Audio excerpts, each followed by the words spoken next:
Hello everyone, thank you all so much for stopping by to watch my video. If you guys haven't already, please hit the subscribe button and the notification button to get notified every time I upload a new video.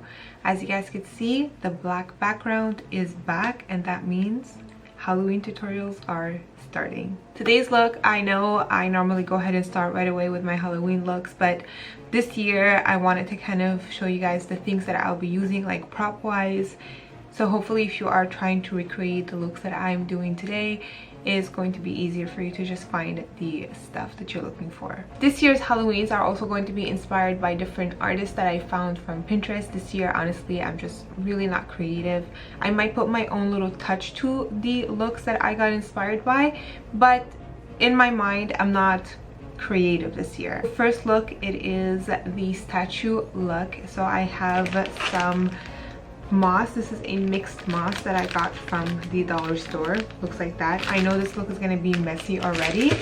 And I also have a whole bunch of butterflies here that I got from Amazon. If you guys are curious about these butterflies that I have, which is honestly they're a lot in here, but they're awesome. They're also magnetic, so you can stick them anywhere you want, which is really cool.